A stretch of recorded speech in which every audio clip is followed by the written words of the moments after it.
नमः परमहंस स्वादितचरणकमलचिन्मकरन्दाय भक्तजनमानसनिवासाय श्रीरामचन्द्राय कृष्णत्वदीयपदपङ्कजपञ्जरान्ते अद्यैव मे विशतु मानसराजहंसः प्राणप्रयाणसमये कपवातपित्तैः कण्ठावरोधनविधौ स्मरणं कुतस्ते नारायणं नमस्कृत्य नरं चैव नरोत्तमं देवीं सरस्वतीं व्यासं ततो जयमुदीरयेत् श्रीलक्ष्मीनाथ समारंभां नाथयामुनिमध्यमाम् अस्मदाचार्यपर्यन्तां वन्दे श्रीगुरुपरम्पराम् अञ्जनानन्दनं वीरं जानकी शोकनाशनं कपीशमक्षहन्तारं वन्दे लङ्काभयङ्करं भक्तिभक्त भगवन्त गुरु चतुर्नाम वपुएक इनके पद बंदन किए नासत विघ्न अनेक। बोलिए श्री वृंदावन बिहारी लाल की जय। भागवत महापुराण की जय। सुखदेव भगवान की जय। परम मंगलमय परात्पर अखिलेश्वर अचिंत कल्याण गुणगण निधान सर्वेश्वर सर्वाधिपति अकारण करुणा वरुणालय अकारण करुणाकारक सकल जन कल्ल शापहारक परात्पर पर ब्रह्म सच्चिदानंद स्वरूप परमपिता परमात्मा श्री राधा गोविंद सरकार राधा रमण बाधाहरण श्री बांके बिहारी लाल का यह वांग्मय शब्द में विग्रह श्रीमद् भागवत महापुराण। कोटि कोटि नमन कोटि कोटि प्रणाम इस परम पावन पुराण ग्रंथ पारमहंसों की पावन संहिता श्रीमद् भागवतम को नंदन नंदन यशोदा नंदन वृजन रंजन देवकी नंदन श्याम सुंदर श्री कृष्ण के पाद पद्मों पर कोटशा नमन नतमस्तक वंदन एवं अभिनंदन। उनकी आह्लादनी शक्ति प्राण प्रिया जगत वंदनी वृषभानुनंदनी भासुती जगदीश्वरी बरसाने वाले श्री किशोरी जू के पावन चरणारविंदों पर कोटि समस्त भूतादिक सिय राम मैं सब जग जानी करहूं प्रणाम जोरि जुग पानी। सज्जनों, हम सबका यह परम सौभाग्य कि भागवत साप्ताहिक कथा सीखने का सदसंकल्प विचार लेकर के एक स्थान पर एक साथ जुड़ करके इस पावन पुराण श्रीमद् भागवतम की तैयारी कर रहे हैं। इस समय हम सब बड़े ही उत्कृष्ट चरित्र प्रसंग पर बने हुए हैं। पुरंजनोपाख्यान, पुरंजन अभिज्ञान, यह ईश्वर और जीव, ईश्वर का ही जो वंश है। जब पुरंजन परमात्मा को भूल करके और बुद्धि का सहारा लेकर के इस संसार को अपना मान लेता है, संसार में फंस जाता है, तब वह दुखी हो जाता है। चर्चा चल रही थी कि पुरंजन पुरंजनी का चिंतन करते हुए मृत्यु को प्राप्त हुआ तो स्त्री बना। वैदर्भी, विदर्भ की कन्या पांड्य नरेश मलयध्वज के साथ विवाह हुआ। विवाह के बाद महाराज चतुर्थ अवस्था में वन को गए, उनका भी वहां पर देहावसान हुआ। सती होने के लिए पुरंजनी, वही वैदर्भी, वैदर्भी विलाप करने लगी। और उस समय परमात्मा विशेष कृपा करके आए और पूछते हैं कि तुम कौन हो। का त्वं कस्यासि को वायं शयानो यस्य शोचसि जानासि किं सखायं माम एनाग्रे विचचरथः। तुम कौन हो, किसके लिए शोक कर रही हो, ये पुरुष कौन है, और क्या तुम मुझे जानती हो, मैं तुम्हारे पूर्व जन्म का सखा हूं, और तुम मुझे छोड़ करके पृथ्वी में अपने रहने के लिए उत्तम नगर की खोज में आए थे, और वहां पुरंजनीपुरी पर इतना तुम तन्मय हो गए कि मुझे भूल गए, और इसके कारण ही यह तुम्हारी दुर्दशा हुई है। तुम अपने आप को जो मान रहे हो वह नहीं हो। ना त्वं विदर्भ दुहिता नायं वीरः सुहृत्तवः नापतिस्त्वं पुरंजन्या रुद्धो नवो मुखे माया हेषा मया सृष्टा यत्पुमांस स्त्रिया सतां मन्यसे नो भयं तद वै हंसोपस्यावयोर्गतिम्। ना तो तुम विदर्भ राज की पुत्री हो, ना ही यह तुम्हारा पति है, और ना ही तुम पूर्व जन्म में पुरंजनी के पति थे। जो तुम अपने आप को स्त्री और पुरुष समझ रहे हो, यह मेरी रचाई हुई माया है। तुम अपने वास्तविक स्वरूप का स्मरण करो। अभिज्ञात ने जब इस प्रकार उपदेश किया तो वैदर्भी को सब याद आ गया सज्जन, और वह सब कुछ त्याग करके अपने स्वरूप में स्थित हो गई। महाराज प्राचीन बरही से देवर्षि नारद इस उपाख्यान का वर्णन किए और बोले, महाराज इसी प्रकार आपकी भी गति होगी, क्योंकि कर्म वही है जिसको करने से भगवान की प्रसन्नता हो। तत्कर्म हरितोषम यस्या विद्या तन्मतिर्मय। कर्म वही श्रेष्ठ कर्म है जिससे भगवान प्रसन्न हो, और ज्ञान वही है जिससे यह मन भगवान के चरणों में लग जाए। देवर्षि नारद के इस प्रकार उपदेश देने पर महाराज प्राचीन बरही के अंदर जो संदेह था, जो शंका थी, उसका शमन हुआ। उन्होंने अपना राज्य पाठ त्याग दिया। राज्य पाठ त्याग करके वह कपिल आश्रम को चले गए। वहां जाकर भगवान का भजन करते, और भगवान का भजन करते हुए उन्होंने भगवत धाम को प्राप्त कर लिया। प्राचीन वर्ही ने अपने पुत्र प्रचेताओं को संतान उत्पन्न करने की अनुमति दी थी, तो वे तपस्या करने आ रहे थे। मार्ग में रुद्र गीत का उपदेश किया, और इस रुद्र गीत से प्रसन्न होकर के श्री हरि उनसे वरदान स्वरूप वचन दिया कि तुम्हारा विवाह प्रेम लोचा अप्सरा की कन्या मारिशा के साथ होगा, जिससे पुत्र जो उत्पन्न होगा उसके संतानों से सृष्टि में वृद्धि होगी। भगवान नारायण की आज्ञा से जो प्रचेतागण थे उन्होंने मारिशा से विवाह किया, जिससे दक्ष नामक एक श्रेष्ठ पुत्र उत्पन्न हुआ। और वह अपने पुत्रों तथा अपनी पत्नी मारिशा को छोड़ प्रचेतागण जो थे वह पश्चिम दिशा में चले गए। समुद्र के तट में एक जाजली मुनि का स्थान था, वहां पर जाकर के उन्हीं के आश्रम के समीप भगवान का भजन करते, और देवर्षि नारद जैसे श्रेष्ठ ऋषि को उनको सत्संग प्राप्त हुआ। उस सत्संग के प्रभाव से उन्होंने भगवत धाम को प्राप्त कर लिया। बोलिए भक्त वत्सल भगवान की जय।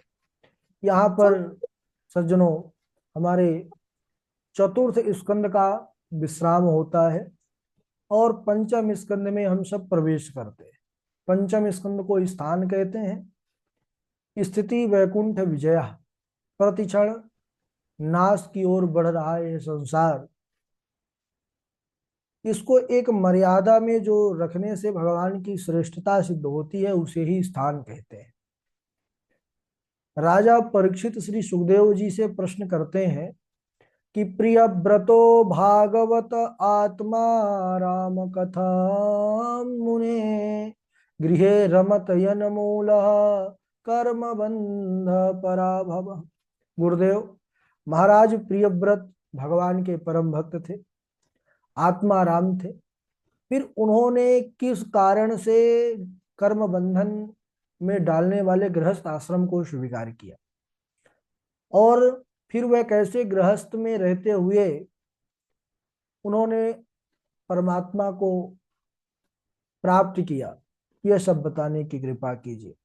तब सुखदेव जी कहते हैं कि हे राजन, बाढ़मुत्तम भगवत उत्तम श्लोकस्य श्रीमच्चरणारविंद मकरंद रस आवेशित चेतसो भागवत परमहंस दयित कथां किंचिदंतराय विहितां स्वाम शिव तमाम पदवीं न प्रायेण हिनवन्ति।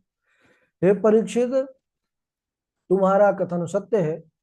गृहस्थ आश्रम यह बंधन में डालने वाला है, परंतु जिसका चित्त एक बार भी भगवान के चरणों में लग जाता है, जिन्होंने भगवान के चरण कमल रूपी मकरंद रस का एक बार भी पान कर लिया, वे फिर भगवान के ही चरणों में अपने मन को समाहित कर लेते हैं। चाहे उनके जीवन में कितनी भी विपत्ति, दुख, कठिनाइयां आए, लेकिन वह उससे घबराते नहीं है, उस परमात्मा के पथ को कभी छोड़ते नहीं है। देवर्षि नारद के उपदेश से महाराज प्रियव्रत ने जब सन्यास की दीक्षा लिया, विचार कर लिए कि अब सन्यास हमको लेना है, पूरा निर्णय हो गया। लेकिन उस समय स्वयंभू मनु अपने पिताजी से बोले, ब्रह्मा जी से, कि महाराज अभी सृष्टि का विस्तार करने के लिए आवश्यक है कि जो प्रियव्रत हैं ये गृहस्थ आश्रम को स्वीकार करें, और यह संन्यास्त होने जा रहे हैं, आप ही जाकर के समझाइए। तब स्वयं ब्रह्मा जी प्रियव्रत जी के पास गए हैं और बड़ा सुंदर उपदेश दिया है, समझाया है कि हे प्रियव्रत, भयं प्रमत्तस्य वनेष्वपि स्यात् यतः शास्ते सहसत् सपत्न जितेन्द्रियस्यात्मरतेर्बुधस्य गृहाश्रम किं नु करोत्यवद्यम्। ब्रह्मा जी ने कहा कि हे बेटा प्रियव्रत, जो असावधान है, जिनकी इंद्रियां उनके वश में नहीं है, वह चाहे वन में रहें, वन में भी उनका पतन हो जाता है, पतन होने का सदा भय बना रहता है। परंतु जिन्होंने अपने इंद्रियों को वश में कर लिया, जो जितेंद्रिय है, ऐसे आत्मज्ञानी पुरुष का गृहस्थ आश्रम भी कुछ नहीं बिगाड़ सकता। तो हे प्रियव्रत, तुमने तो पहले से ही भगवान श्री हरि के चरण रूपी किले का आश्रय ले रखा है, इससे तुम्हारे जो इंद्रिय रूपी शत्रु हैं वह तुम्हारे वश में है। इसलिए तुम इस संसार में रहते हुए भगवान के दिए हुए भोगों को भोगो, और फिर अंत में जब इच्छा हो तो आत्म स्वरूप में स्थित हो जाना। पहले गृहस्थ को स्वीकार करो, उसके बाद तुम संन्यास्त हो जाना। जब ब्रह्मा जी ने इस प्रकार प्रियव्रत जी को समझाया है, तो उन्होंने विवाह किया है, प्रजापति विश्वकर्मा की पुत्री बरहिष्मति से विवाह किया, जिससे इनके कई पुत्र हुए। आग्नेन्द्र, इहमजिह्व यज्ञबाहु, महावीर, हिरण्यरेता, धृतपृष्ठ, सवन, मेधा, तिथिर्वीति, होत्री और कवि। यह 10 पुत्र हुए और ऊर्जवस्वती नाम की एक कन्या हुई। उसके आगे कहते हैं कि किस प्रकार यह पुत्रों में और पूरे संसार की व्यवस्था बनाने में महाराज प्रियव्रत का एक महत्वपूर्ण योगदान है। क्योंकि जो आज विभिन्न देश और पर्वत, समुद्र, यह हम सबको प्राप्त हुआ है, यह महाराज प्रियव्रत की ही देन है। इनके 10 पुत्र थे सज्जनों, 10 में 3 तो नैष्ठिक ब्रह्मचारी हो गए। ऊर्जवस्वती का विवाह हुआ दैत्य गुरु शुक्राचार्य जी के साथ, जिससे देवयानी का जन्म हुआ। आगे चल के देवयानी का भी वृत्तांत आता है। महाराज प्रियव्रत की दूसरी पत्नी से उत्तम, तामस और श्वेत नामक 3 पुत्र हुए। ये अपने ही नाम वाले मनवंतरों के अधिपति हुए। अब एक बार महाराज प्रियव्रत ने देखा कि सूर्य नारायण जो हैं वह पृथ्वी के आधे भाग को प्रकाशित कर पाते हैं, आधे भाग में अंधेरा रहता है। तो क्यों ना कुछ ऐसा किया जाए कि संपूर्ण पृथ्वी में केवल उजेला ही उजेला हो, अंधेला ना हो। तो यह अपने ज्योतिर्मय रथ में बैठ करके सज्जनों सूर्य की गति से भी तेज अपने रथ को चलाया है, दौड़ाया है, जिससे उन्होंने सूर्य भगवान की गति को भी रोक दिया। अब दिन ही दिन होने लग गया, रात होती ही नहीं थी। जबकि दिन बना है कार्य करने के लिए, रात्रि बनी है विश्राम करने के लिए। अब दिन रात केवल उजेला ही उजेला है। जो प्रजाजन थी वह काम करते करते बीमार होने लगी। उसका जो परिणाम था वह अच्छा नहीं था। तब उन्होंने अपने इस दुराग्रह को त्याग दिया। लेकिन महापुरुषों का कोई भी कार्य अकारण नहीं होता, उसके पीछे जगत का कल्याण ही होता है। कहते हैं उन्होंने जब यह प्रक्रिया को किया तो उनके जो रथ के पहिए थे, बहुत बड़ा रथ था, तो रथ के पहिए जो अंदर धसे वह तो समुद्र हो गए, और अगल बगल जो जमीन थी उससे जो है कई द्वीपों का निर्माण हुआ। कहते हैं कि रथ के पहिए से 7 समुद्र बने। 7 समुद्र कौन कौन से हैं? पहले खारे जल का समुद्र, दूसरा गन्ने के रस के समुद्र, तीसरा मदिरा का समुद्र, चौथा घी का समुद्र, पांचवा दुग्ध का समुद्र, छठवां मट्ठे का समुद्र और सातवां शुद्ध जल का समुद्र। ये 7 समुद्रों का निर्माण हुआ और 7 द्वीप भी हुए सज्जनों। कौन कौन से? जम्बू द्वीप, लक्षद्वीप, शालमली, कुशद्वीप, क्रौंच द्वीप, शाक, पुष्कर द्वीप। इन 7 द्वीपों का निर्माण हुआ। इसके बाद महाराज प्रियव्रत ने अपने एक एक पुत्रों को इन द्वीपों का अधिपति बना करके वहां की व्यवस्था को बढ़िया से सुचारू रूप से संचालित किया है। और आगे किस प्रकार वर्णन है इसको हम अगले दिवस श्रवण करेंगे। आज यहीं, क्योंकि यह जो पंचम स्कंद है यह थोड़ा सा क्लिष्ट है, इसको थोड़ा ज्यादा समझने की आवश्यकता है। आज यहीं तक, और श्लोक सुनाएंगे बारी बारी से। सबसे पहले हमारी झा जी है, फिर भावना जी हैं, उनके बाद वाजपेयी जी हैं, और फिर वैष्णवी तिवारी जी हैं, और बबीता जी हैं, उमंग शुक्ला जी हैं, माही दीक्षित जी हैं, और संजय तिवारी जी हैं, पुष्पराज जी हैं, हर्षिता जी हैं, जय द्विवेदी जी हैं, नीरज जी हैं। चलिए झा जी प्रारंभ करेंगे हमारे। राधे राधे गुरु जी। हाँ राधे राधे झा जी। श्रेयस्त्वं कतमद्राजन् कर्मणातमन ईहसे दुःखहानि सुखावाप्ति श्रेयस्तन्नेह चेष्यते न जानामि महाभाग परम कर्मापवीतधे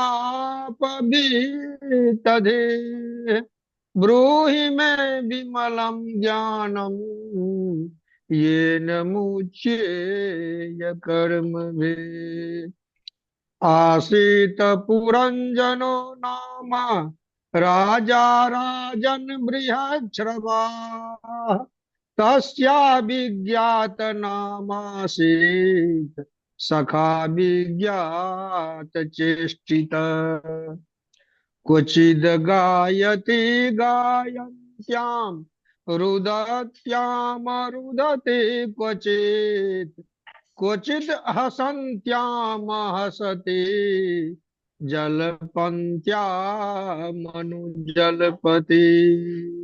राधे राधे गुरु जी। हाँ राधे राधे झा जी। राधे राधे गुरु जी। हाँ भावना सुनाइए। दिन कहे धनवान सुखी, धनवान कहे सुख राजा को भाई। राजा कहे महाराजा सुखी, महाराजा कहे सुख इंद्र को भारी। इंद्र कहे चतुरानन सुखी है, चतुरानन कहे सुख शिव को भारी। तुलसी जी जान बिचारी, कहे हरि भजन बिना सब जीव दुखारी। संत कहते हैं कोई तन दुखी, कोई मन दुखी, कोई धन बिना बिन रहत उदास। थोड़े थोड़े सब दुखी, सुखी राम के दास। राजा रहते। ठीक है भावना, 2 श्लोक प्रतिदिन याद करिए आप, ठीक है ना? और एकदम शुरुआत से। जी गुरु जी। राधे राधे। हम्म। राधे राधे। वाजपेयी। न जानामि महाभाग परम कर्मापविदधि ब्रूहि मे विमलं ज्ञानम येन मुच्ये कर्मभिः का त्वां कस्यसि को वायं सयानो यस्य सोचसि जानस्य किं सखायं मायेनाग्रे विचितर्चर्त हम। राधे राधे। हाँ राधे राधे। राधे राधे गुरुजी प्रणाम। जी वैष्णवी जी सुनाइए। श्रेयस्त्वं कद्मद्राजन् कर्मात्मन् ईहषे दुःखहानिः सुखावाप्ति श्रेयस्तन्नेह चेष्यते आसीत् पुरञ्जनो नाम रा, राजा राजान बृहच्छवा तस्य विज्ञात नहासित सखा विज्ञात चेष्टिता। जी गुरुजी। हम्म, राधे राधे गुरुजी प्रणाम। जी हर्षिता जी सुनाइए। अहो तेज क्षत्रियाणां मानभङ्गममिष्यतां बालोऽप्ययं वृदादते यत् समास्तुरस्त्वचः तत्तात भद्रं ते यमुनायास्तटं शुचि पुण्यं मधुवनं यत्र सान्निध्य नित्यदा हरे योऽन्तः प्रविशय मम वाचमिमां प्रसुप्तां सञ्जीवयति अखिलशक्तिधर स्वधाम्ना अन्याशहस्तचरणश्रवणत्वगादीन् प्राणान्नमो भगवते पुरुषाय तुभ्यं। राधे राधे गुरुजी प्रणाम। हाँ, थोड़ा सा इसमें ये चीजें त्रुटि है उसको सुधारिए। संजय तिवारी जी आप सुनाइए।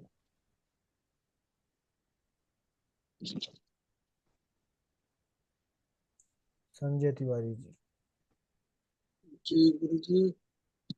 कुछ सुना दीजिए आप। जयतु देवो देवकी नन्दनोऽयं जयतु कृष्णो विष्णुवंश प्रदीपः जयतु मेघश्यामलः कोमलांगं जयतु पृथ्वी तारणासु मुकुन्दं कृष्णं त्वदीयपदपङ्कज पञ्जरान्ते यदयेव विशतु मानसराजहंसः प्राणप्रयाण समये कफवात पित्तैः कण्ठावरोधन विधौ अस्मरणं कुतस्तते वरहारपिण्डं नटवरवपो कर्णयो कर्णिकारम् बिभ्रदवासः कनककपीशं वैजयन्ती च मालयाम् कन्धानं वेणोरधरसुधया पुरयन् गोपवृन्दै वृन्दारण्यं स्वपदमरमणं ताविशद्गीतकीर्तिः करारविन्देन पादारविन्दम् मुखारविन्दे विनवेशयन्तम् वटाय पत्रास्य पुटे शयानं बालं मुकुन्दं मनसा स्मरामि रामाय रामभद्राय रामचन्द्राय वेधसे रघुनाथनाथाय सीताया पतये नमः अंजनानंदनं वीरं जानकी शोकनाशनं कपीशमक्षहन्तारं वन्दे लंका भयङ्करम् मूकं करोति वाचालं पङ्गुलङ्घयते गिरिं यत्कृपातन्महं वन्दे परमानंद माधवम भक्ति भगवंत गुरु चतुर नाम बपुए इनके पद बंदन किए नाशत विघ्न अनेक। राधे राधे गुरु जी। ठीक है, संजय तिवारी जी के बाद आगे सुनाए। माही दीक्षित सुना चुके हैं। बबीता जी, उमंग, राधे राधे गुरुजी। राधे राधे सुनाइए।